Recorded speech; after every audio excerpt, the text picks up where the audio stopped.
हमारा आज का टॉपिक है क्रिया। तो आज हम ये जानेंगे कि क्रिया होती क्या है।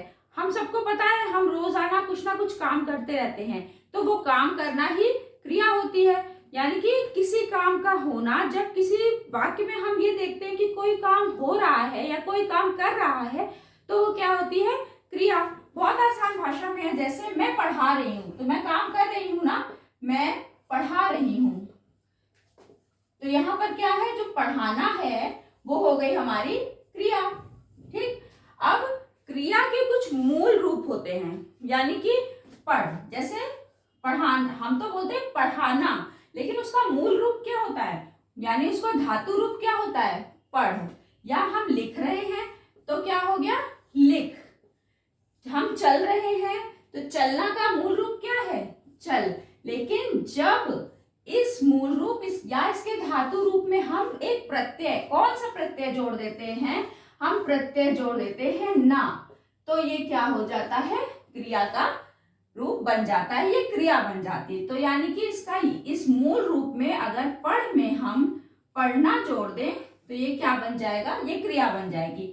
लिख में लिखना जोड़ दें, लिखना हो जाएगा। ऐसे चल में ना जोड़ दे तो चलना हो जाएगा। तो इस प्रकार से ये हो गई हमारी क्रिया। पढ़ना, लिखना, घूमना, फिरना, सोना, ये सारे क्रिया के अंतर्गत आते हैं। अब हम देखेंगे क्या क्रिया अपना रूप बदलती है। तो हाँ, क्रिया अपना रूप 3 परिस्थितियों में बदलती है। वो क्या है?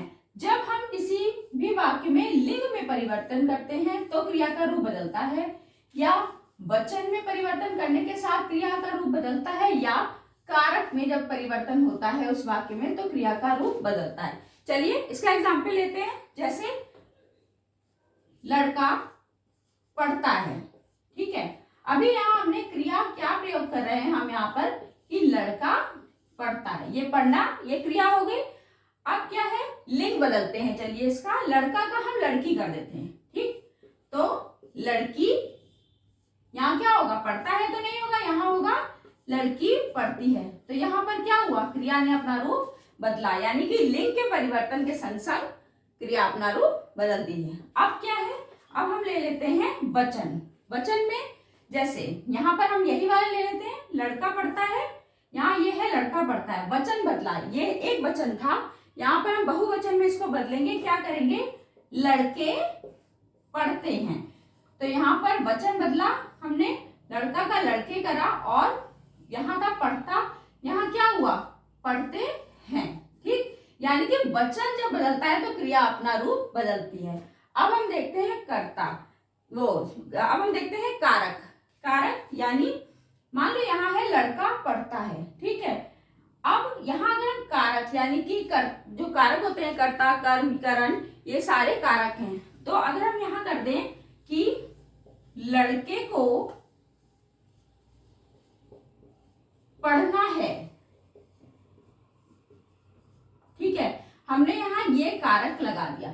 ठीक, तो जब कारक हमने यहाँ लगाया तो ये पढ़ता का क्या हुआ? पढ़ना, यानी लड़के को पढ़ना है। तो इसका मतलब लिंग, वचन और कारक के बदलने के साथ साथ क्रिया का रूप भी बदल जाता है। तो इस प्रकार से क्रिया रूप बदलती है।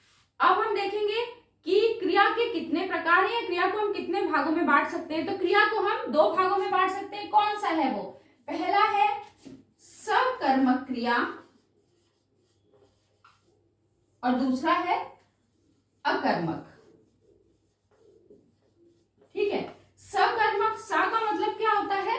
सहित, यानी सहित, किसके सहित? कर्म के सहित। तो जिस भी सेंटेंस में, जिस भी वाक्य में हमें कर्म होता हुआ दिखाई दे रहा है वो होती है सकर्मक क्रिया। और अ मतलब रहित, ठीक है, कर्म के बिना। तो ये क्या हुआ? कर्म के बिना, यानी जिस भी क्रिया में हमको ये दिखाई दे रहा है कि कर्म नहीं हो रहा है वो होता है रहित, यानी अकर्मक क्रिया। तो ये हो गया कर्म के बिना। कौन कौन सी 2 हो गई? सकर्मक और अकर्मक। अब इसको हम एक एक करके विद एग्जांपल्स देख लेते हैं। तो सबसे पहले है सकर्मक क्रिया, यानी ऐसी क्रिया जहां पर हमको ये पता चले कि कर्म हो रहा है। ठीक, अब एग्जांपल हम लेते हैं कि रमेश खाना खा रहा है। जब भी सकर्मक क्रिया पूछे क्या और किसको, अगर वाक्य में क्या और किसको प्रश्न पूछने पर उसका उत्तर हमें मिल रहा हो तो वो होगी सकर्मक क्रिया। क्या क्या प्रश्न पूछने हैं हमें, क्या और किसको या किसे, कुछ भी कर सकते हैं, किसे, ठीक है। तो सेंटेंस ले लेते हैं, रमेश खाना खा रहा है। यहां पर अगर हम वाक्य में एक प्रश्न पूछे वाक्य से कि रमेश क्या खा रहा है, तो हमें उत्तर मिल रहा है यहाँ पर वो खाना खा रहा है, ठीक। तो यानी कि ये क्या का उत्तर मिल रहा है, यानी ये हो गई सकर्मक क्रिया, ठीक। रमेश बच्चों को पढ़ा रहा है। अब यहाँ पर हमने दूसरा बताया था किसे या किसको, तो रमेश किसको पढ़ा रहा है या रमेश किसे पढ़ा रहा है, बच्चों को पढ़ा रहा है। तो जिन वाक्यों में क्या या किसे प्रश्न करने पर हमें उनका उत्तर मिले वो कैसी क्रियाएं होती हैं, वो सकर्मक क्रिया होती हैं, ठीक है। अब हम देखते हैं अकर्मक क्रिया। जैसे सकर्मक क्रिया यानी कर्म के सहित जो क्रिया होती है, अकर्मक मतलब कर्म के रहित क्रिया। सकर्मक में था अगर हम वाक्य से प्रश्न पूछे क्या और किसे और हमें उसका उत्तर मिल रहा हो, सकर्मक है। पर अकर्मक में क्या और किसे प्रश्न पूछने से उसका उत्तर हमें नहीं मिलता है तो इसको हम अकर्मक क्रिया कहते हैं। चलिए एग्जांपल्स की मदद से हम समझते हैं। जैसे राजू आ रहा है, हम यहाँ प्रश्न पूछ सकते हैं क्या आ रहा है, ये गलत प्रश्न है ना, कौन आ रहा है तो हम पूछ सकते हैं राजू, लेकिन क्या आ रहा है कोई उत्तर नहीं मिलता।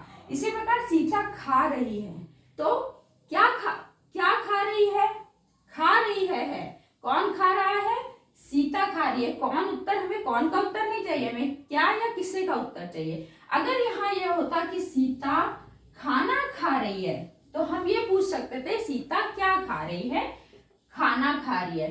तो यहाँ पर ये हो गया कर्म, तो यहाँ पर ये सकर्मक हो जाती, लेकिन क्योंकि ये खाना नहीं यहाँ पर लिखा हुआ है, वो सीता खा रही है लिखा है, तो ये क्या हो गया, ये हो गई हमारी अकर्मक क्रिया। अब कुछ ऐसे वाक्य भी होते हैं जहां पर दो कर्म होते हैं मिले हुए, मतलब यहाँ तो इन वाक्यों में एक एक कर्म था, ठीक है। अभी कुछ ऐसे वाक्य भी हैं जहां पर दो कर्म होते हैं, तो उनको क्या बोलते हैं, द्विकर्मक। द्विकर्मक मतलब दो कर्म मिले हुए हैं। तो सेंटेंस ले लेते हैं, रमेश सीता को पुस्तक पढ़ा रहा है, ठीक है, को पुस्तक पढ़ा रहा है। अब यहाँ पर हम दो कर्म यहाँ पर इस वाक्य में है, कैसे, प्रश्न क्या पूछना है, क्या या किसे, ठीक है। रमेश सीता को क्या पढ़ा रहा है, पहला कर्म हमारा क्या है, पुस्तक, पहला कर्म हमारा क्या है, पुस्तक। रमेश सीता को क्या पढ़ा रहा है, उत्तर मिल रहा है पुस्तक पढ़ा रहा है। दूसरा हम प्रश्न पूछते हैं, रमेश किसे पढ़ा रहा है, ठीक है, तो दूसरा कर्म क्या हुआ हमारा, सीता। तो यहाँ पर कितने कर्म हैं, दो कर्म हैं, ठीक, एक ये क्या पढ़ा रहा है और वो किसे पढ़ा रहा है या किसको पढ़ा रहा है, दो। तो इस प्रकार की क्रिया को हम बोलते हैं द्विकर्मक क्रिया। चलिए अब हम कुछ एग्जाम्पल्स की मदद से सकर्मक और अकर्मक क्रिया के बारे में और स्पष्ट तरीके से पढ़ते हैं। तो ये है सकर्मक और अकर्मक क्रिया के कुछ उदाहरण। पहला है सकर्मक में बीना ने गाना गाया। यहाँ पर हम प्रश्न पूछते हैं बीना ने क्या गाया, गाना गाया, तो यहाँ पर ये कर्म है। माँ ने राजू को मिठाई दी, देखिए माँ ने राजू को क्या दिया, मिठाई दी, पहला ये हो गया। और माँ ने किसे मिठाई दी, राजू को मिठाई दी, तो ये द्विकर्मक हुआ, यानी ये सकर्मक क्रिया है।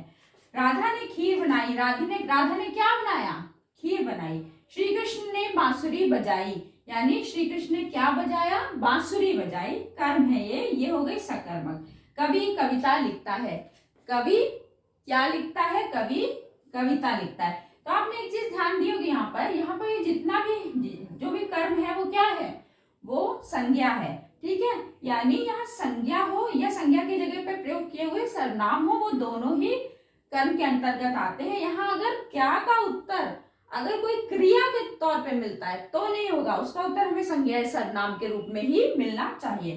तो ये हो गई सकर्मक क्रिया। अब हम देखते हैं अकर्मक क्रिया के कुछ उदाहरण। सुरेश सो रहा है।